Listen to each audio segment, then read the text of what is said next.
Carilah bisnis yang sesuai dengan passion kita, yang dimana kita bisa ikut terjun di dalamnya.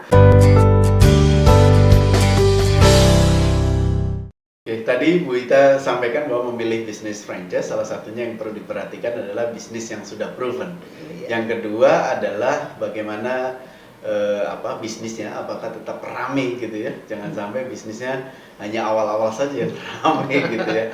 Nah, ini tentunya semakin menarik. Nah, pertanyaannya adalah ketika kita memilih bisnis franchise gitu ya, yang cocok dengan kita itu seperti apa sih? Iya, tentu yang cocok dengan kita kan masing-masing orang kan beda-beda, Nah, ya kan? Nah, cara melihatnya itu seperti apa? kalau saya sih bilang gini lah, carilah bisnis sesuai dengan passion kamu. Oke. Ya, soalnya bisnis itu butuh kehadiran daripada ownernya, butuh sentuhan daripada ownernya. Nah, kalau ownernya aja passionnya nggak di situ, gimana dia mau menyentuhnya? Saya kasih contoh, misalnya saya lihat, kayaknya sekarang bisnis bengkel sekarang kayaknya lagi rame nih begitu. Nah, kalau saya buka bisnis itu, apakah saya datang? Belum tentu. Apakah cocok? Apakah cocok buat saya? Ya kan? Di hati nyaman di nggak? hati iya, di hati nyaman nggak begitu. Nah, jadi carilah bisnis yang sesuai dengan passion kita, yang dimana kita bisa ikut terjun di dalamnya. Bukan berarti kita harus tiap hari di sana, enggak, karena toh kita ada manajer lah atau ada ada karyawan lainnya. Tapi kan tetap yang namanya kehadiran owner itu dibutuhkan. Apalagi kalau kita lihat bisnis waralaba itu kan adalah bisnis yang bisnis kreatif ya. Jadi sekalipun bisnis produk-produk itu sudah didapat dari franchisornya, tapi kan butuh perlu juga. Misalnya kita perlu nih mengeluarkan produk produk apa sih yang sekarang lagi happening. Nah, kita kan bisa kasih saran ke si franchisornya, gimana nih kalau kita keluarkan produk seperti ini. Nah, jadi kalau kita nggak hadir di dalam bisnis kita nggak tahu. Kita nggak tahu perkembangan bisnis itu bagaimana pada saat ini, dan kita juga nggak tahu bagaimana perkembangan bisnis kita. Ada orang bilang gini loh, Patri, kalau udah beli bisnis waralaba ya udah tenang-tenang aja. Nah. kan Kayaknya kau enak owner gitu. Iya. Soalnya kan udah ada semuanya gitu. Udah aku tenang-tenang aja. Itu salah. Ya, walaupun yang namanya bisnis waralaba udah ready semuanya, emang bisnis waralaba itu adalah memajukan bisnis tidak harus dari nol. Betul. Karena yang dari 0 sampai 50% itu sudah disukseskan oleh franchisor. Karena dia sukses lah, makanya dia bisa menjual bisnisnya atau memfranchise-kan bisnisnya.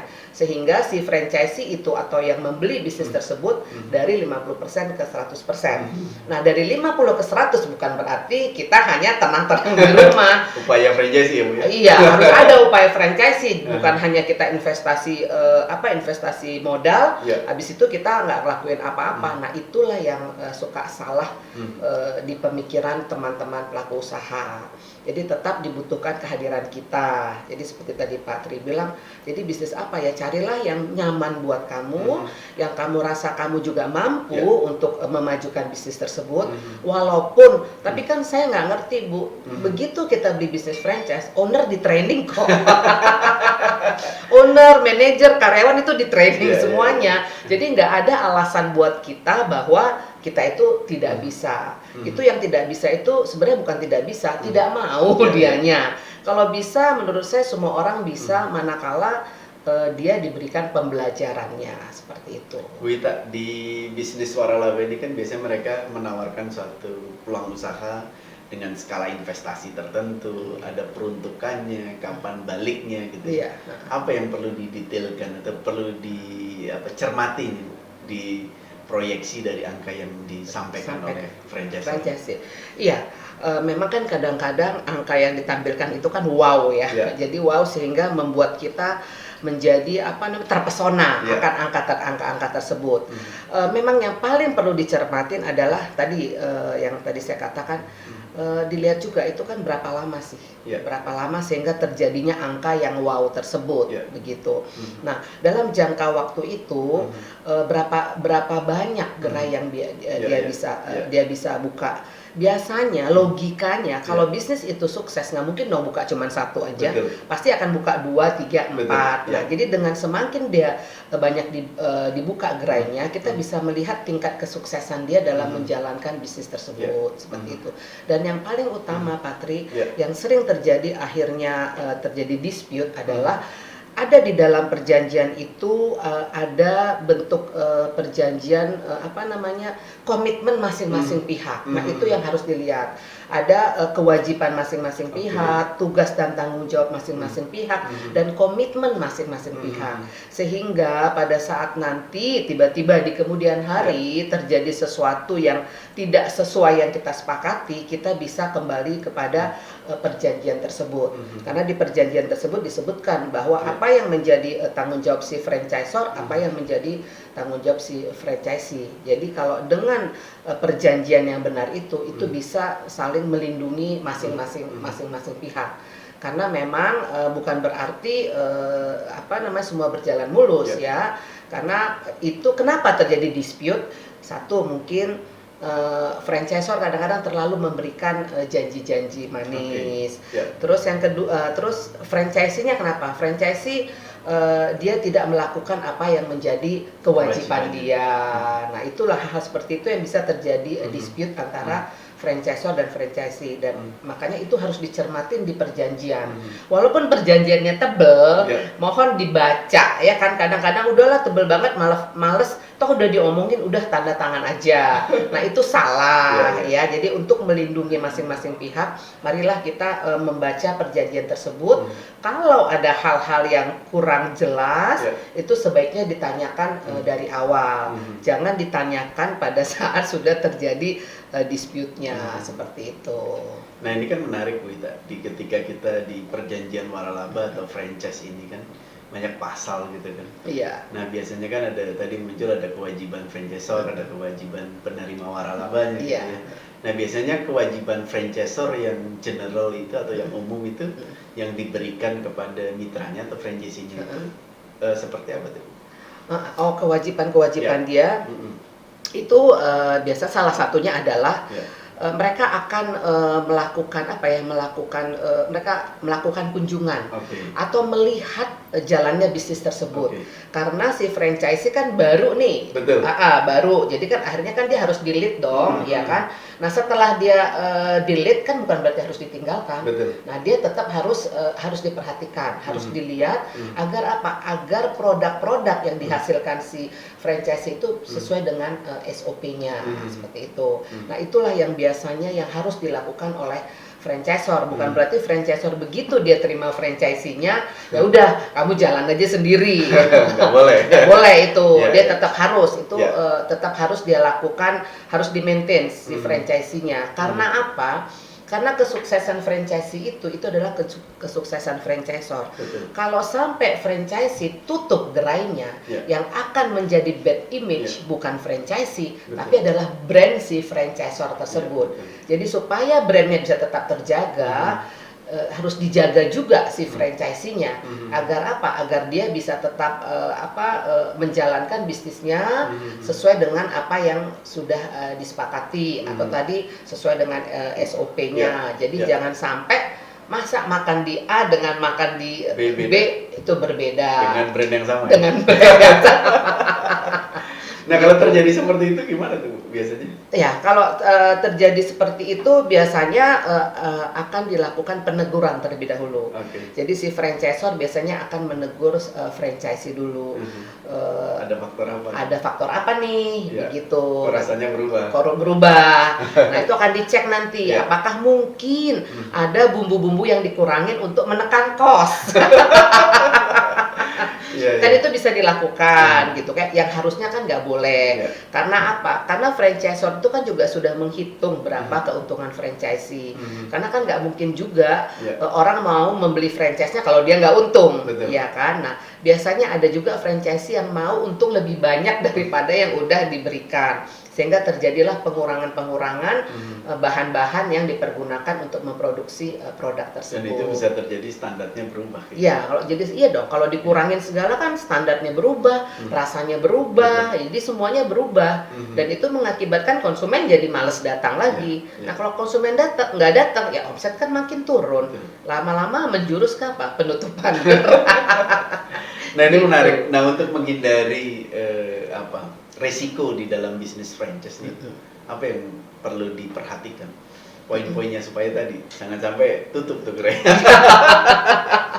Iya, tadi saya bilang karena gini, untuk memfranchise-kan satu bisnis itu kan nggak serta-merta seperti itu, kan ada hal-hal yang harus kita siapin. Tadi sepertinya salah satunya apa? Kita harus mempersiapkan SOP. SOP itu kan ada SOP produk, SOP SDM-nya, SOP untuk finance-nya, itu semua ada. Nah, itu yang harus kita prepare-kan, ya SOP-nya. Terus yang kedua SDM-nya. Jadi SDM franchisor ini juga harus punya SDM yang kuat. Untuk apa? SDM ini untuk menolong si franchisee ini. Ya, jadi kalau misalnya franchisee ada masalah, kan ada SDM yang bisa mensupport dia, yang bisa menolong dia. Saya kasih contoh, misalnya franchisee itu tiba-tiba tukang masaknya berhenti. Nah, sementara tukang masak itu menjadi andalan untuk masak produknya mereka. Gak bisa dagang. Gak bisa dagang. Nah, itu mau oke, lagi dicari. Kalau dicari kan butuh di training dulu. Nah, biasanya kan dari franchisor tuh bisa punya serap gitu loh. Ya, dia yang akan turun tangan pada saat sesuatu terjadi pada franchisee gitu. Atau ada masalah apa? Misalnya masalah pada purchasing-nya begitu. Nah, begitu dia ada masalah purchasing-nya, dia bisa menghubungi franchisor. Franchisor juga biasanya dia punya SDM. SDM dalam purchasing, SDM finance, SDM untuk produk, untuk dapur. Nah, jadi memang harus dipersiapkan SDM yang kuat untuk franchisor. Jadi biasanya franchisor yang tidak ready, yang tidak siap, dia nggak akan punya SDM yang handal untuk mengantisipasi kalau franchisee punya satu masalah gitu. Menarik gitu. Jadi seorang franchisor itu selain tadi ya ada supporting awal ketika sampai membangun satu outlet, satu gerai baru, tapi setelahnya nih yang paling penting ya. Iya. Support lanjutan. Support lanjutannya. Makanya Patri ada namanya royalty. Iya kan? Jadi kalau yang awal itu namanya franchise fee. Itu dibayarkan hanya satu kali di depan dalam masa periode. Biasanya masa periode franchise untuk kuliner dan yang lain itu 5 tahun. Kecuali kalau pendidikan. Kalau pendidikan dia biasanya lebih lama. Ya, karena baliknya lama ya. Lebih lama. Begitu. Nah, jadi di awal dibayar namanya franchise fee. Nah, pada saat berjalan setiap bulan dibayarkan royalti. Nah, royalti itulah yang nanti akan dipakai oleh franchisor untuk apa sih, kan ada biaya-biaya yang timbul. Biaya untuk kunjungan at least sebulan sekali, ya kan, terus biaya-biaya untuk mensupport si franchisee ini, karena dia kan nggak dikenakan biaya lagi selain daripada royalti tersebut. Gitu ya. Nah, kisaran itu kan macam-macam Bu ya? Iya, royaltinya, iya. Kisaran tuh biasanya 2,5% sampai 5% untuk kuliner ya, seperti itu biasanya. Nah, apa kalau ini kan dari si franchisornya harus mensupport franchisee Bu ya. Nah, kalau dari si franchisee sendiri atau penerima waralaba, upaya apa sih untuk memitigasi risiko atau supaya gerainya jangan sampai tutup. Paling tidak ya tadi supaya on the track nih, sesuai target, penjualannya bagus gitu ya, profitnya juga oke gitu ya, sesuai dengan yang kita harapkan. Apa yang perlu dilakukan? Iya, tadi kan saya katakan juga bahwa perlu juga keterlibatan owner ya dalam menjalankan bisnis tersebut. Dan selain keterlibatan owner, tentu kita juga harus punya SDM yang kita bisa pakai. Karena SDM itu yang menjalankan operasional hari-hari. Jadi bisa terjadi kebocoran itu pun oleh SDM kita sendiri. Nah, jadi memang kita harus paling tidak kita harus mensejahterakan SDM kita juga, sehingga dia tidak cheating lah, karena dia merasa bahwa saya kurang. Kan kalau SDM itu kan dia bisa lihat bahwa omset gede gini, kok kami tidak ada diberikan kesejahteraan yang seperti apa begitu. Jadi memang SDM yang kita pakai itu juga itu sangat berpengaruh. Karena apa? Kalau misalnya mereka ngurangin aja sesuatu di produk kita, Iya. pasti udah berubah rasa. Betul. Kalau udah berubah rasa, efeknya konsumen udah Iya. nggak mau datang lagi. Betul. Nah kalau konsumen udah nggak mau datang lagi, tempat kita sepi, otomatis Panjang sudah tuh ya. menjadi panjang. Nah jadi Iya, iya. itulah yang harus kita lihat, dan biasanya kehadiran kita di tempat bisnis kita itu membuat SDM kita juga beda. Dia juga akan istilahnya dia nggak punya, walaupun ya tetap ada kesempatan untuk melakukan yang kurang baik, tapi dengan kehadiran kita kan kesempatan itu agak menjadi lebih kecil, Iya. ya kan? Karena apa? Karena kehadiran owner di dalam bisnis tersebut, begitu. Iya, menarik Bu Ita. Bu Ita, di tengah lesunya dampak pandemi, tentunya kan kita perlu melakukan spirit nih buat para pelaku bisnis franchise. Iya. Nah ini kan menyikapi tahun 2020 kita sudah lewati. Iya. Dan ini kan sudah di semester 1 2021. Iya. Nah sikap apa yang harus kita lakukan sebagai franchisor menghadapi dampak pandemi ini yang masih berlanjut? Begini, saya berpatok pada pemerintah yang begitu optimis di semester kedua bahwa ekonomi kita akan terjadi kenaikan. Oke. Ya, apalagi ini mau Lebaran, ya mau Lebaran dan pengusaha diharuskan untuk membayar THR, Betul. ya kan? Itu dilakukan oleh pemerintah adalah supaya masyarakat mempunyai daya beli, karena dengan uang THR tersebut, jadi ada daya beli sehingga terjadilah transaksi jual beli. Dengan transaksi jual beli tersebut sehingga mengakibatkan bisa perekonomian kita juga bisa meningkat. Jadi karena keoptimisan pemerintah itu, saya pun sebagai pelaku usaha waralaba saya optimis. Saya optimis bahwa ekonomi kita akan bergeliat, akan naik kembali, dan semua bisnis akan bergeliat kembali. Dan kenapa juga optimis begitu? Karena saya melihat di awal tahun 2021 semua bisnis juga udah mulai. Jadi tidak seperti tahun 2020. Jadi amat sangat berbeda bisnis di 2020 dengan di 2021. Sehingga karena begitu banyak bisnis yang sudah mulai membuka, memang Pak Tri, tadi yang bisnis tadinya dia punya 10 gerai, sekarang cuma 5 gerai. Nggak apa-apa, yang penting tetap buka. Bisnis yang tadinya besar menjadi kecil, nggak apa-apa juga, yang penting dia buka. Dari yang kecil nanti kalau makin bergeliat-bergeliat kan dia tinggal lebih gampang memperbesar. Daripada besar, memperkecil lebih sakit hati kan. Begitu. Nah, jadi saya optimis banget bahwa bisnis ini bisnis kita akan kembali. Jadi semua teman pelaku usaha, ayo kita mulai. Memang Pak Tri, memang terkadang ada butuh investasi lagi. Ya, investasi di masa pandemi ini. Salah satu investasi adalah tadi dengan harus mengadakan online. Ya kan, online itu kan tadi butuh SDM, butuh platform dan segalanya. Tapi kita harus lihat gitu sebagai pelaku bisnis, yang investasi yang kita lakukan itu adalah investasi untuk jangka ke depannya. Ya kan, investasi untuk menaikkan omset kita, untuk mengembalikan omset kita. Jadi kalau emang itu menaikkan omset kita, ya kenapa tidak begitu. Dan saya dengar juga sekarang pun bank sudah mulai kembali mengucurkan dana kredit seperti itu. Nah, itu kan menjadi angin segar buat para pelaku usaha begitu. Harapannya ke pemerintah apa nih, Bu? Ya, harapan saya ke pemerintah adalah tentu mengucurkan dana itu dengan bunga yang serendah-rendahnya. Kita juga minta bunga serendah-rendahnya itu bukan tanpa alasan, karena kondisi yang seperti ini. Nanti mungkin kalau kondisi kita udah kembali membaik lagi, tentu bunga itu bisa dikembalikan lagi. Tapi untuk sementara ini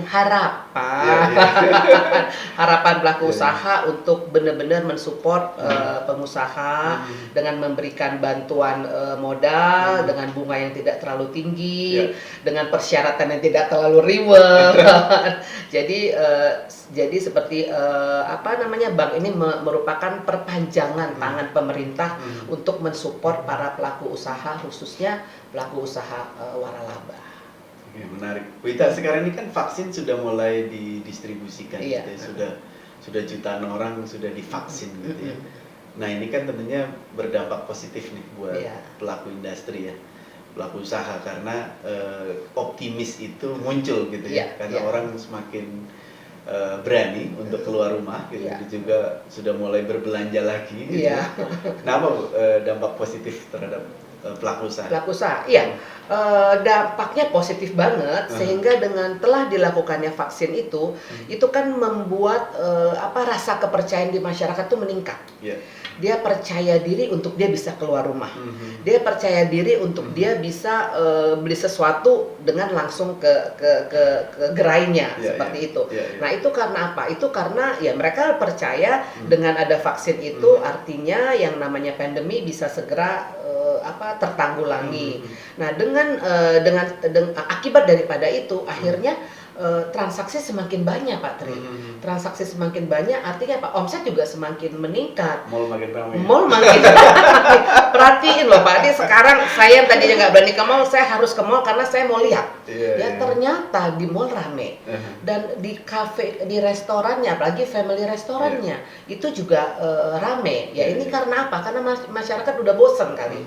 Udah bosan sehingga mereka berani keluar dan yaitu melakukan aktivitas di luar rumah begitu. Oke, terakhir Bu Ita. Nah, bagaimana proyeksi ini kan dari Kadin sendiri melihatnya proyeksi bisnis waralaba di semester 2 itu akan seperti apa nih Bu? Ya. Proyeksinya adalah bahwa tadi karena pemerintah optimis di semester kedua ekonomi akan naik, kita juga optimis di semester 2 bisnis waralaba akan semakin banyak yang buka. Baik itu franchisor yang membuka ataupun franchisee baru yang membuka gerai-gerai mereka. Karena buat pelaku usaha ini menjadi satu peluang juga ya, menjadi satu peluang yang harus mereka pergunakan. Mereka nggak bisa cuma diam menunggu sampai pandemi selesai. Karena nggak ada yang bisa tahu pandemi selesai kapan sampai selesainya. Sementara pengeluaran keluar terus. Ya kan bayar uang sekolah anak-anak, kebutuhan hidup, ya kan. Nah, jadi kan berarti apa? Harus melakukan sesuatu. Jadi saya optimis, kami optimis juga, kami optimis di semester kedua akan terjadi akan terjadi untuk ekonomi bisnis waralaba akan semakin meningkat begitu, dan untuk secara ekonomi, secara omsetnya pun akan terjadi peningkatan yang luar biasa. Saya kasih contoh juga Pak Tri, kemarin beberapa hari yang lalu juga saya menghadiri pembukaan restoran yang begitu besar. Bayangin pandemi buka restoran 3.500 meter. Gede sekali, jadi mau nggak mau saya harus datang. Untuk melihat, dia bilang berani. Saya harus berani Bu. Ini udah maju kena, mundur kena. Jadi mendingan saya maju kena daripada saya mundur kena. Betul. Dan ternyata Pak Tri benar, begitu dia buka, selama 1 minggu itu waiting list orang untuk masuk. 3.500 meter itu kapasitas kursinya banyak. Ya banyak, walaupun tetap ada social distancing dong, tetap. Tapi karena lahannya besar ya otomatis kan kapasitasnya banyak ya. Itu aja penuh. Nah artinya apa? Kita nggak perlu takut. Tetap jadi masih ada permintaan dari masyarakat, masih ada keinginan dari masyarakat. Ya udah kita fasilitasi, kita siapkan. Jadi nggak usah takut bahwa saya nunggu berbisnis kembali setelah 3 tahun lagi. Ya kita ketinggalan zaman, kita akan ketinggalan karena orang udah mulai. Kalau orang udah berani untuk membuka bisnis yang besar, masa kita nggak berani? Jangan menunggu ya Bu ya. Jangan menunggu, apalagi pemerintah kan mensupport habis-habisan untuk supaya apa? Untuk supaya bisnis waralaba bisa pulih kembali. Ini pameran akan pulih kembali Bu ya? Iya. Kalau membeli bisnis itu kan perlu bertemu muka, kan. Dari bertemu ini kan bisa kelihatan. Ini franchisee-nya serius apa enggak? Ini franchisee-nya kira-kira emang orang yang hanya mau investasi aja tapi tidak mau bekerja. Terus franchisor juga, franchisee bisa lihat nih bener nggak franchisor ini kira-kira oke nggak nih bisnisnya begitu. Jadi kan dengan bertemu itu kan kita punya ini sendiri, punya feeling tersendiri ya untuk memilih satu bisnis atau untuk menjual bisnis kepada franchisee kita. Oke, terima kasih Bu Ita sudah hadir di Bincang Wali pada hari ini gitu ya. Sahabat Wali, saya kira bincang hari ini sangat menarik apa yang disampaikan oleh Bu Ita, bahwa Bu Ita sangat optimis bahwa bisnis waralaba akan mengalami peningkatan khususnya di semester kedua ini. Yang kedua tadi dengan adanya vaksin semakin menambah optimis buat para pelaku usaha. Nah yang ketiga adalah Bu Ita sampaikan ketika memilih bisnis franchise atau waralaba, pastikan yang dipilih adalah bisnis yang sudah proven, sudah terbukti berhasil. Jadi ini penting supaya kita paling tidak meminimalkan resiko di dalam bisnis. Dan yang keempat, kita juga menyampaikan bahwa menjalankan suatu usaha perlu komitmen dari sang owner untuk merunning usahanya. Ini penting, perlu kehadiran, perlu fokus, perlu total supaya apa? Bisnis kita bisa berjalan secara baik dan tepat. Yang kelima juga Bu Ita sampaikan bahwa menjalankan usaha franchise buat franchisor pastikan adalah mensupport franchisee-nya, baik support sebelum pembukaan gerai ataupun support setelah gerai dibuka supaya franchisee-nya berhasil. Terima kasih sahabat Wali yang sudah menyaksikan Bincang Wali pada episode kali ini. Terima kasih, sukses selalu, salam sehat, salam waralaba. Terima kasih, bye.